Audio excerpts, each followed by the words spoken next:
아니라 아멘. 예수님께서 우리에게 썩을 양식을 위하여 일하지 말고 영생하도록 있는 양식을 위하여 살라라고 말씀하십니다. 썩을 양식, 사라져버릴 양식이 아니라 영생하도록 있는. 주일에 말씀드렸죠. 주님께서 죄와 사망의 비천 가운데 죽은 우리에게 영원한 생명을 주시고 영생의 식탁을 차려주셨다. 그래서 그 양식을 받은 자들, 먹은 자들은 이제 다시는 썩을 양식을 위하여 사는 것이 아니라 영생하도록 있는 양식을 위하여 살아야 합니다. 그러면 썩을 양식은 무엇이고 또 영생하도록 있을 양식은 무엇일까요? 본문에 따르면 이렇게 구별해 볼 수 있습니다. 썩을 양식은 우리가 일을 해서 얻는 양식이며 영생의 양식은 우리가 선물로 받는 양식입니다. 썩을 양식, 우리가 일해서 받는 양식입니다. 주님이 썩을 양식을 위하여 일하지 말라. 27절에 보니까 썩을 양식을 위하여 일하지 말라. 너희가 이제 썩을 양식을 위하여 일하지 말라. 이제 그렇게 말씀하시고, 그리고 영생하도록 있는 양식을 위하여 하라라고 하는데, 이 양식은 인자가 너에게 주리니라고 합니다. 인자께서 주십니다. 주님이 주십니다. 여기서 준다라는 이 말은 하사한다, 수여한다. 위에 계신 분이, 높으신 분이 선물로 주는 것을 가리킵니다. 그러니까 주님이 우리에게 선물로 주시는 양식이 바로 영생의 양식입니다. 여러분, 땅에 있는 양식은 다 우리가 수고하여 살 수 있습니다. 내가 열심히 일하면 빵을 살 수 있고 밥을 살 수 있고 햄버거를 살 수 있고 사 먹을 수 있죠. 그렇죠? 내가 수고해서 살 수 있는 양식은 땅의 양식이고 썩을 양식입니다. 내가 아무리 수고해도 살 수 없는 양식이 있습니다. 영생의 양식입니다. 왜 영생의 양식은 우리가 살 수 없습니까? 땅에서 나는 것이 아니기 때문이죠. 하늘로부터 내려오는 것이죠. 지난 주일에 말씀드렸습니다. 우리 주님이 하늘로부터 내려온 산떡이다. 주님이 하늘로부터 오신 셰프입니다. 우리 주님이 최고의 흑백 요리사, 최고의 요리사십니다. 그 주님은 최고의 식재료로 우리에게 최고의 식탁을 차려주시죠. 자신의 살과 피로 우리에게 먹을 거리를 내어주시고 이것을 먹는 자마다 영원히 죽지 아니하는 은혜를 베풀어 주십니다. 그렇게 영생의 양식은 우리의 수고가 아니라 주님이 우리에게 선물로 주시는 양식입니다. 그리고 하나님께서는 주님이 그 일을 하시도록 인을 쳐 주셨습니다. 그래서 인자는 아버지 하나님께서 인치신 자니라. 하나님이, 예수님이 그 일을 하도록 인을 딱 치셨다라는 겁니다. 인을 친다는 게 뭡니까? 도장을 딱 찍는단 말이죠. 표와 인, 도장을 딱 찍어서 그 일을 실행하도록 딱 공포를 하는 거죠. 성부께서 성자를 통하여 영생의 양식을 주시겠다고 도장을 딱 찍으신 겁니다. 내가 성자를 통하여. 그러니까 다른 이로서는 구원 얻을 이름이 천하인간에 없습니다. 우리에게 구원 얻을 만한 다른 이름을 주신 적이 없습니다. 오직 예수 그리스도만이 우리에게 영생을 주실 수 있습니다. 하나님이 그렇게 도장을 딱 찍었기 때문입니다. 그런데 예수님에게는요, 사실 이런 인이 필요 없습니다. 왜 그럴까요? 하나님과 예수님은 영원토록 하나시잖아요. 그렇죠? 하나가 되십니다. 늘 동일하시고 하나시고 교제하시고 서로의 마음이 다르신 적이 한 번도 없습니다. 그래서 성부께서 성자에게 인을 딱 찍어 주실 필요가 없습니다. 그런데 성부가 성자에게 인을 찍어 주셨습니다. 도장을 찍어 주셨습니다. 그러니 이 인, 이 도장은 누구를 위한 것입니까? 우리를 위한 것이죠. 그렇죠? 무슨 말입니까? 우리가 예수님을 볼 때에 저분이 우리에게 영생을 주시는 분이시구나를 알 수 있도록, 확실히 알 수 있도록 성부께서 성자에게 도장을 딱 찍으신 겁니다. 보라, 이는 내 사랑하는 아들이요 기뻐하는 자다. 세례 받으실 때에 하늘로부터 음성이 들렸지 않습니까? 성령이 비둘기같이 내려왔지 않습니까? 성부께서는 성자가 우리에게 영생의 양식을 주시는 분이심을 공포하셨습니다. 인을 쳐 주셨습니다. 도장을 찍었다는 것은요, 모두가 알 수 있도록 공포하고 드러냈다는 거죠. 이걸 다시 이렇게 말하면 이렇게 표현할 수 있습니다. 하나님께서 예수님이 우리에게 영생을 주실 분이라는 것을 표적을 통하여 드러내셨다. 표적 사인입니다. 나타내 보여주는 겁니다. 그러니까 예수님이 하시는 일을 보면 저분은 정말로 우리에게 영생을 주러 오시는 분이라는 걸 알 수밖에 없는, 저분은 하나님께서 오셨고 하늘로부터 오신 분이구나라는 것을 알 수밖에 없다는 거예요. 오늘 본문의 말씀도 마찬가지입니다. 예수님께서, 하나님께서 나를 인쳐주셨다라고 할 때에 나를 통하여 영생을 주실 것을 드러내 보여줬다. 표적을 통하여 나타내셨다라는 겁니다. 여기서 말하는 이 표적은 구체적으로 오병이의 사건을 가리킵니다. 오늘 본문은 오병이의 사건과 연결이 되거든요.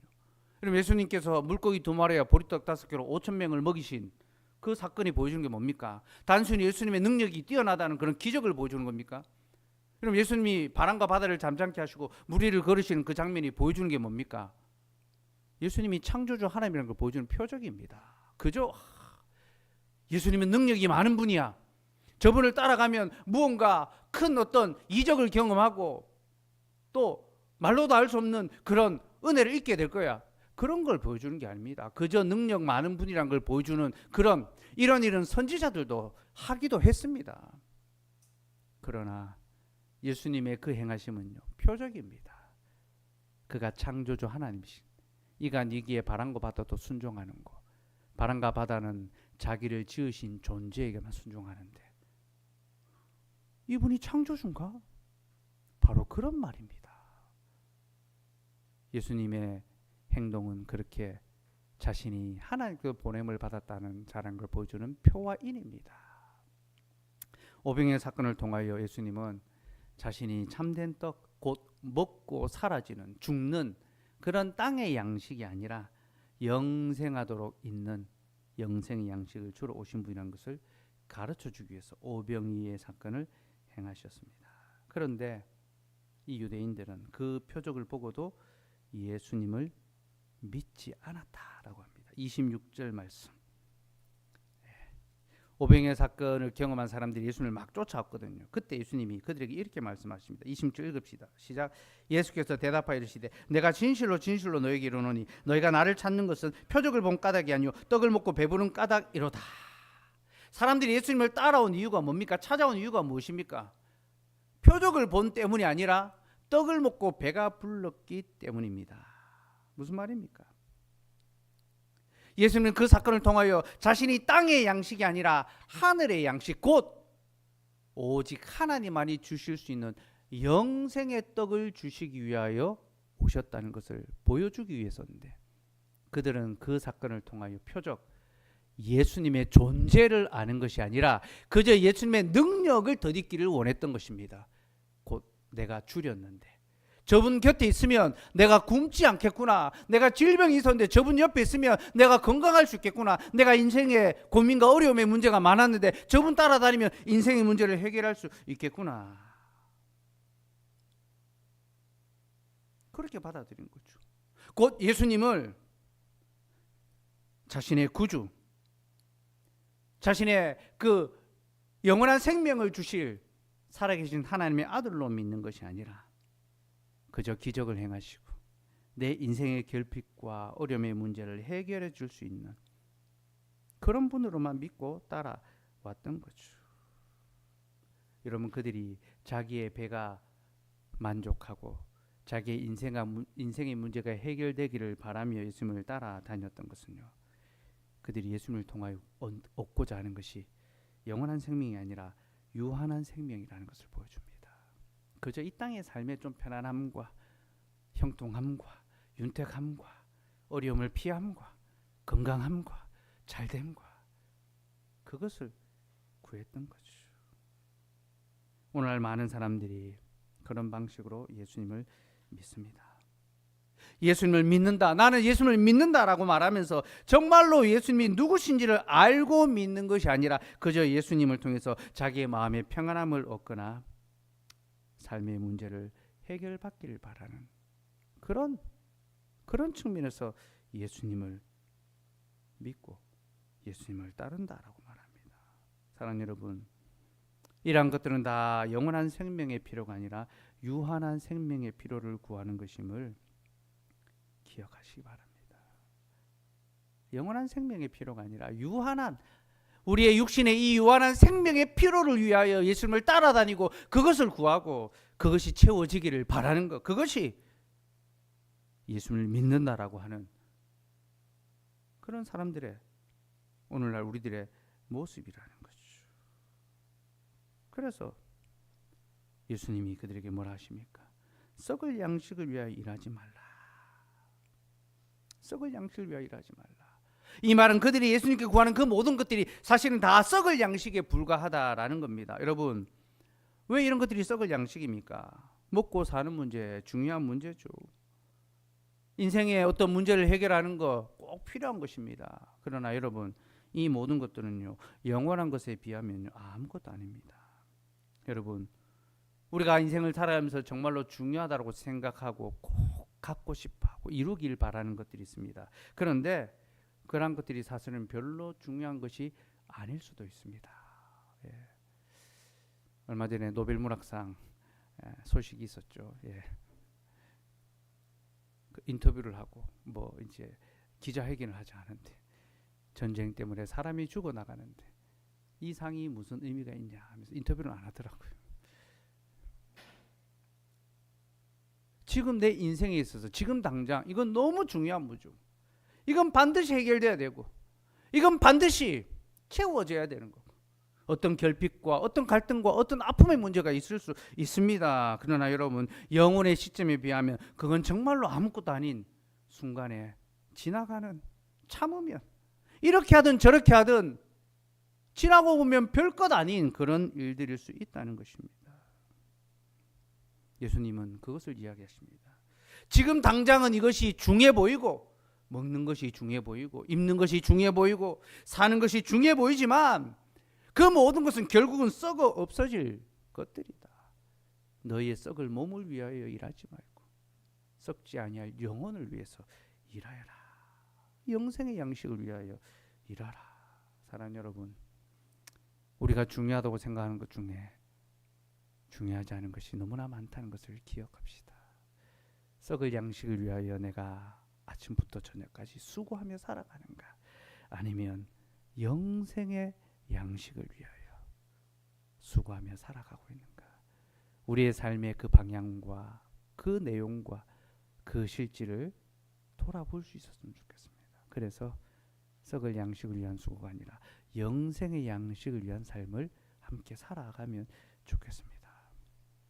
예수님이 유대인들에게 너희가 영원한 양식을 위하여 살아야 한다 하니까 유대인들이 물었습니다. 어떻게 해야 그 일을 할 수 있습니까? 28절 말씀 같이 읽읍시다. 시작. 그들이 묻되 우리가 어떻게 하여야 하나님의 일을 하오리까? 우리가 어떻게 해야 하나님의 일, 곧 영생의 양식을 위하여 살아갈 수 있겠습니까? 라고 묻는데 여러분, 이 질문이 기가 막힌 질문입니다. 여러분, 이 질문은요, 바로 앞에서 영생의 양식은 내가 준다, 인자가 준다라고 했는데 그들은 지금 뭐라고 합니까? 우리가 어떻게 해야 하나님의 일을 할 수 있습니까? 내가 어떻게 함으로 영생의 양식을 살 수 있습니까? 자기의 수고와 열심으로 그 영생의 양식을 살 수 있다. 곧 땅에 썩어질 양식을 내가 수고해서 돈 주고 사는 것처럼 영생의 양식도 그들은 하나님의 일을 함으로써 살 수 있다고 생각했던 것입니다. 여러분, 이것이 바로 율법주의적인 사고입니다. 내가 이것을 행함으로 하나님 이걸 보시고 나에게 구원을 주시겠지, 영생을 주시겠지. 율법주의적인 사고고요. 이것이 여러분 매우 세속적인 사고방식이라는 걸 알아야 합니다. 세상적인 사고방식입니다. 세상의 원리가 무엇입니까? 세속주의가 무엇입니까? 수고한 만큼 얻는 것입니다. 뿌린 만큼 뿌린 대로 거두는 것입니다. 세상은 자신이 수고한 만큼의 양식을 얻게 합니다. 많이 수고한 자는 많이 먹고 적게 수고한 자는 적게 먹습니다. 요즘 보니까 많이 수고한 사람이 적게 먹더라고요. 소식 건강을 위해서. 많이 수고한 사람이 많은 것을 얻습니다. 적게 수고한 자는 적게 갚습니다. 이것이 세상의 원리입니다. 근데 유대인들은 영적인 것마저도 바로 이 세속적인 방식으로 이해하고 적용했던 것입니다. 그게 율법주의입니다.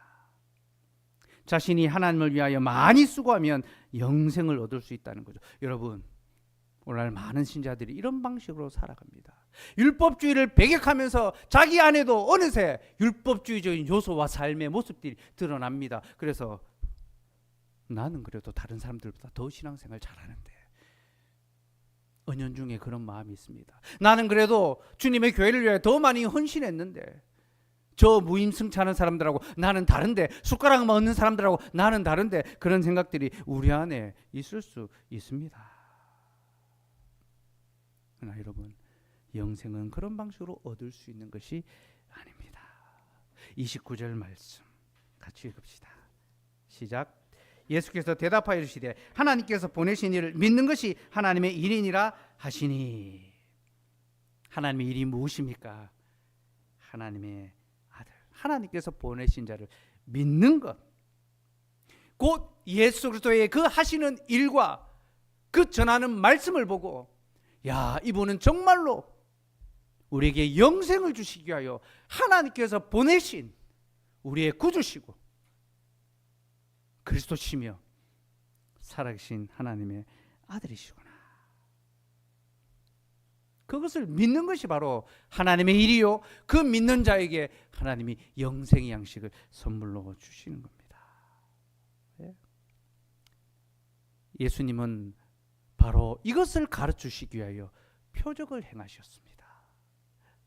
보지 않고서는 믿지 않는 자들을 위하여 오병이어의 놀라운 기적을 베풀어 주셨습니다. 그 오병이어의 기적은 이스라엘 백성들이 광야에서 40년 동안 먹었던 만나를 가리킵니다. 그 만나는 하나님께서 그들에게 주셨던 양식이었죠. 하늘로부터 내려온 떡이었습니다. 근데 그 떡을 먹은 자들이 다 죽었습니다. 예수님은 그 광야에서 오병이어의 사건을 통하여 내가 하늘로부터 내려온 산떡이고 내가 주는 떡을 먹는 자는 너희 조상들과 같지 아니하고 영원히 살 것이다. 그게 그 표적의 핵심입니다. 그런데 그들은 그 표적을 보고도 주님을 믿지 않았고, 그리고 나를 믿는 것이 하나님의 일이다라고 하자 그들은 또 다른 표적을 구하고 있습니다. 30절 말씀 읽읍시다. 시작. 그들이 묻되 그러면 우리가 보고 당신을 믿도록 행하시는 표적이 무엇이니까? 하시는 일이 무엇이니까? 여러분, 기가 막힌 말입니다. 지금 예수님 말씀을 전혀 이해 못하고 있는 겁니다. 예수님이 하시는 일도 하시는 말씀도 이런 동문서답이 없습니다. 오늘 우리 좋은 자매가 밥 먹으면서 우리 담당하고 있는 아이들 똑같은 말을 하고 또 해도 또 실수하고, 그 모습 보면서 예수님이 우리를 보면서 얼마나 참 답답하시고 오래 참으실까, 쉬지 않고 일하셔야 되는구나, 그걸 막 느꼈다라는 그런. 인간은 끊임없이 실패하고 실수하고 이해하지 못하고 믿지 못하잖아요. 예수님이 이미 보여주셨고 다 말씀하셨지만 그들은 그것을 보고도 믿지 아니하고 또 다른 표적을 구하고 있습니다. 또 다른 기적을 구하고 있는 거죠. 그러자 예수님께서 이제 더 이상 표적을 보이지 아니하시고 말씀으로 그들에게 가르쳐 주십니다. 32절부터 35절 말씀 같이 읽읍시다. 시작. 예수께서 이르시되 내가 진실로 진실로 너희에게 이르노니 모세가 너희에게 하늘로부터 떡을 준 것이 아니라 내 아버지께서 너희에게 하늘로부터 참떡을 주시나니 하나님의 떡은 하늘에서 내려 세상에 생명을 주는 것이니라. 그들이 이르되 주여 이 떡을 항상 우리에게 주셔서. 예수께서 이르시되 나는 생명의 떡이니 내게 오는 자는 결코 줄이지 아니할 터이요 나를 믿는 자는 영원히 목마르지 아니하리라.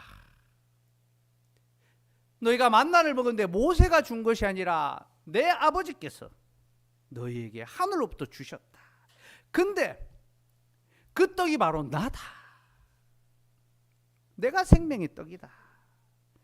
내게 오는 자는 결코 줄이지 아니할 터이요 나를 믿는 자는 영원히 목마르지 아니할 것이다. 주님은 표적을 구하는 자들에게 말씀을 전하셨습니다. 그리고 너희는 내 말을 믿지 않노라 책망하십니다. 심판하십니다. 36절 읽읍시다. 시작. 그러나 내가 너에게 이르기를 너희는 나를 보고도 믿지 아니한도다 하였느니라. 보고도 살아계신 하나님의 아들이 행하시는 그 사역을 보고도 저가 니기에 바람과 바다도 순종하는 거, 저가 어떻게 5천 명을 먹이시고 12광주리가 남게 하시는 거, 그것을 보고도 그들은 믿지 않았습니다. 여러분, 우리는 기적이 일어나면, 놀라운 역사가 일어나면 믿을 수 있을 텐데 라는 그런 생각을 합니다. 여러분, 기적을 본다고 해서 믿는 것이 아닙니다. 하나님의 말씀이 우리에게 믿음을 준다는 것을 기억하십시오.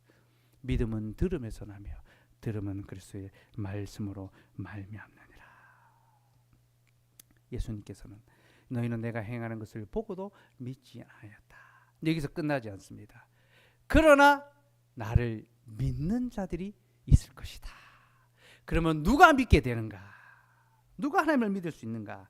37절 말씀 읽읍시다. 시작. 아버지께서 내게 주시는 자는 다 내게로 올 것이요 내게 오는 자는 내가 결코 내쫓지 아니하리라. 하나님께서 예수님에게 주신 자들, 택하여 주신 자들은 다 주께로 간다 했습니다. 주님을 믿고 고백하게 되는 거죠. 그리고 주님은 그 택한 자를 단 하나도 잃어버리지 아니하시고 그들을 영원히 살려주십니다. 39절 40절 읽읍시다. 시작. 나를 보내신 이의 뜻은 내게 주신 자 중에 내가 하나도 잃어버리지 아니하고 마지막 날에 다시 살리는 이것이니라. 내 아버지의 뜻은 아들을 보고 믿는 자마다 영생을 얻는 이것이니 마지막 날에 내가 이를 다시 살리리라 하시니라. 표적을 보고도 믿지 않는 자들이 있었지만 하나님께서 택하여 주신 자들은 예수님을 보고 믿을 것이고 주님은 그 택한 자들을 단 하나도 잃어버리지 아니하고 반드시 지키신다. 여러분, 이게 우리 예정교리의, 이 선택교리의 핵심입니다. 견인교리의 핵심입니다. 때때로 우리 안에 죄가 창궐하고 믿음이 없는 것처럼 보이고 하나님을 떠나 사는 것처럼 보이는 그때에도 하나님이 택하신 자는 주께서 지키시고 돌아오게 하신다. 바로 이 말씀에서 나오는 겁니다. 하나님이 택하신 자를 하나도 잃어버리지 않으시고 하나님이 다시 찾으신다. 여러분, 이것이 복음이죠. 그리고 이것이 믿음이 선물이라는 것입니다. 내가 눈으로 봤기 때문에 믿는 것이 아닙니다. 내가 하나님의 택하신 자기 때문에 예수 그리스도를 믿고 고백할 수 있도록 불러주셨기 때문에 내가 믿게 되는 것이고 내가 고백하는 것이고 내가 믿음 가운데 살아갈 수 있게 되는 거죠. 여러분, 이것이 바로 하나님이 주시는 영생의 양식입니다. 주께서 주시는 우리의 수고와 열심과 헌신으로가 아니라 하나님의 선물로 우리에게 이 양식이 주어지는 거죠. 특별히 예수님을 보고 믿는 자들은요, 사도들을 가리킵니다. 제자들을 가리킵니다. 사도들은 예수님을 눈으로 보고 그 행하시는 것을 눈으로 보고 그 말씀을 직접 들었습니다. 그리고 자신이 보고 들은 것을 기록하여 교회에 전해 주었습니다.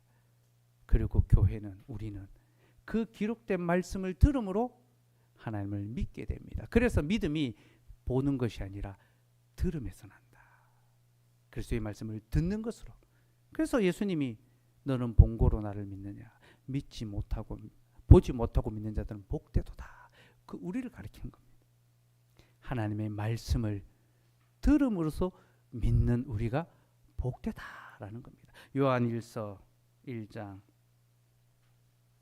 1절에 3절, 요한복음 6장 표시해 놓으시고요.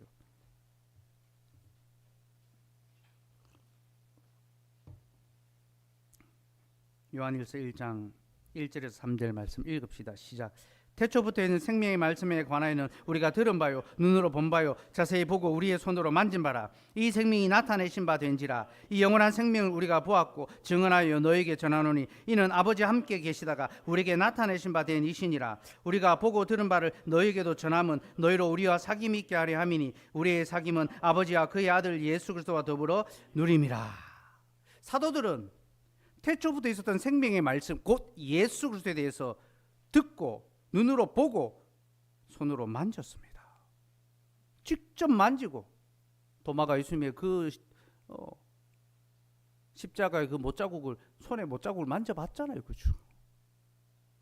사도들은 직접 보고 듣고 만졌습니다. 그리고 그들이 증언했습니다. 이것을 우리에게 전했습니다. 기록해서 전했죠. 자신들에게 나타나신 예수 그리스도를 우리에게 증거했습니다.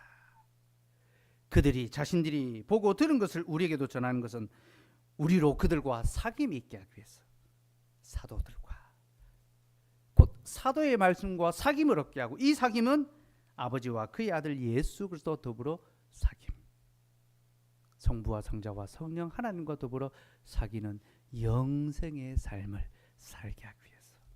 그래서 여러분, 영생이 무엇입니까? 영생은 유일하신 참 하나님과 그가 보내신 자 예수 그리스도를 아는 것이죠. 말씀을 통하여 성부와 성자와 성령 하나님을 알아가는 것이 영생이고 그 말씀 안에서 삼위 하나님과 영원한 교제를 나누는 것이 바로 영생입니다. 여러분, 우리는 예수를 눈으로 보지 못하지만 표적을 직접 보지 못하지만 우리는 이제 말씀이 우리에게 표적이 되어서 그 말씀을 듣고 예수가 참 하나님이시오, 우리의 구주시며 살아계신 하나님의 아들이시라는 것을 믿고 고백하게 됩니다. 이것이 그리스도를 믿는 믿음이고요. 그렇게 그리스도를 믿는 자는 끝까지 그리스도를 떠나지 아니하고 따라갑니다. 그리스도와 함께 합니다. 요한복음 6장으로 다시 돌아가서요. 60절 말씀. 그 중간의 내용은 다 건너뜁니다. 제가 주일에 했던 그 말씀의 내용들을 생각하시면 됩니다. 예수님이 자신이 왜 영생의 떡인지 또 참된 음료인지 설명해 주셨는데 알아듣지 못합니다, 이들이. 그래서 설교 후에 60절을 보니까 읽읍시다. 시작. 제자 중 여럿이 듣고 말하되 이 말씀은 어렵도다. 누가 들을 수 있느냐 한데.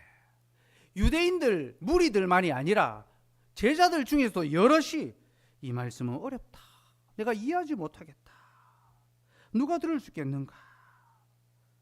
제자들이 흔들렸습니다. 그래서 예수님께서 제자들에게 묻습니다. 이 말씀이 너에게 걸림이 되느냐. 61절 말씀 시작. 예수께서 스스로 제자들이 이 말씀에 대하여 수근거린 줄 아시고 이르시되 이 말이 너에게 걸림이 되느냐. 이 말씀이 어렵느냐, 이 말씀이 너에게 걸림이 되느냐 물으십니다. 그리고 그들이 무엇을 붙잡아야 되는지 가르쳐 주십니다. 62절 63절 읽읍시다. 시작.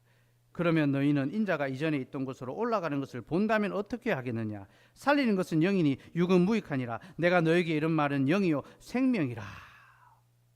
주님이 땅에 계신데 자기들과 함께 있는데 하늘부터 내려왔다니까 믿기지가 않는 거예요.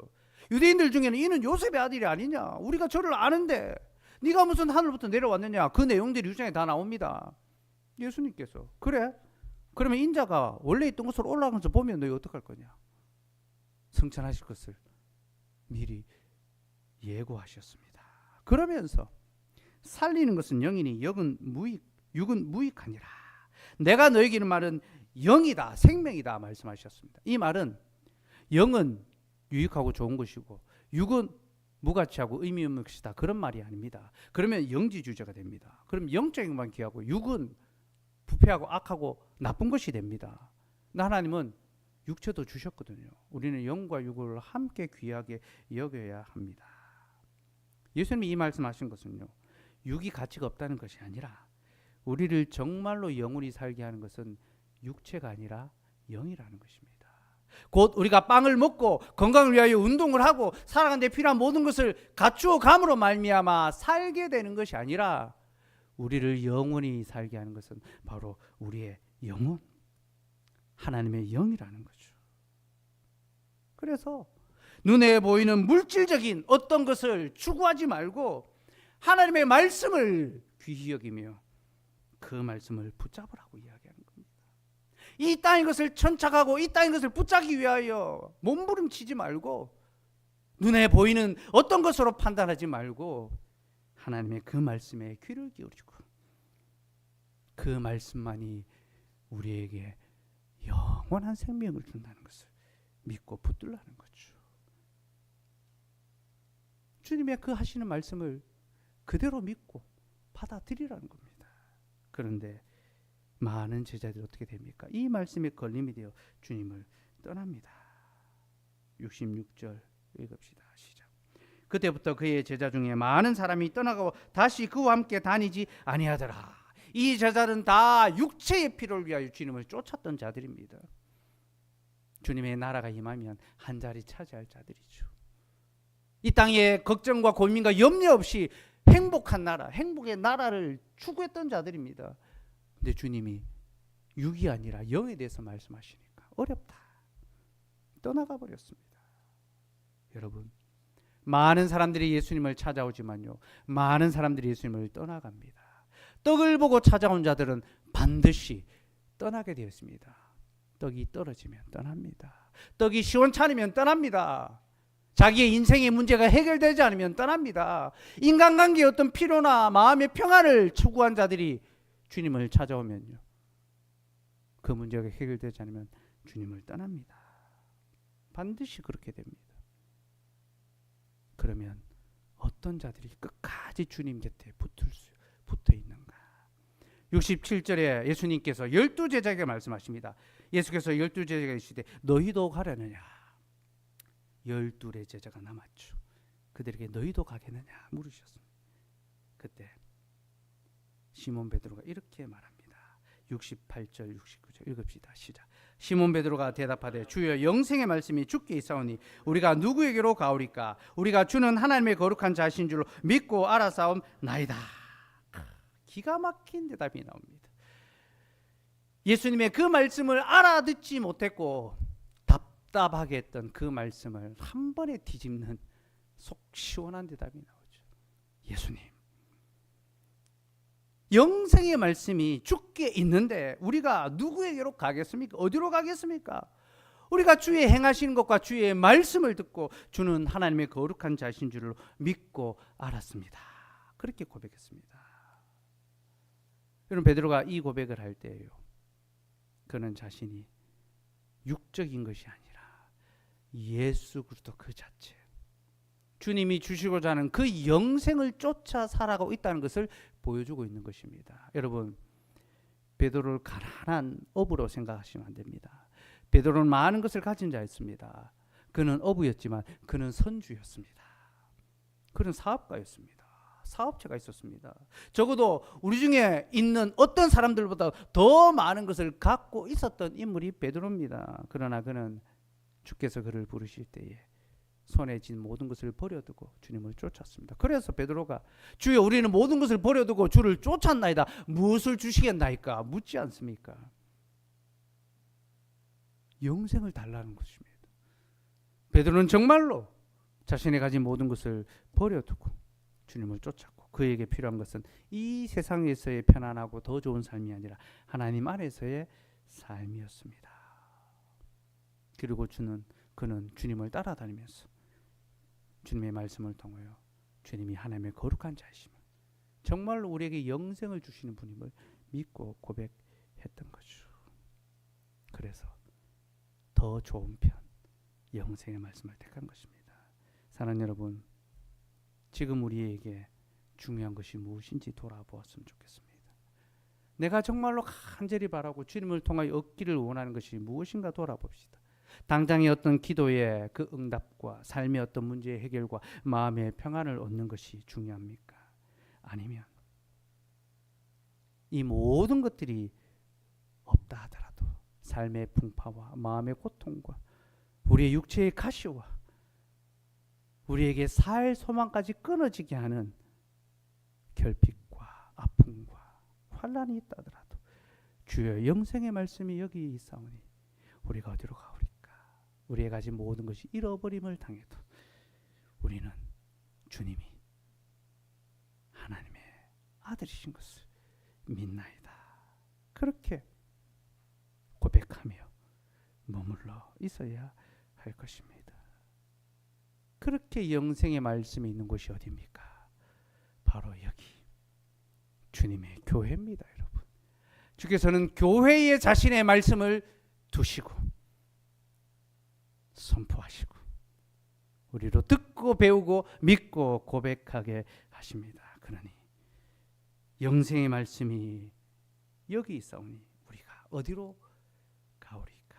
사랑하는 여러분, 교회는 주님의 말씀이 선포되는 것이며 교회는 예수 그리스도가 우리의 구주시고 살아계신 하나님의 아들이심을 전하고 이것을 믿는 자들의 모임입니다.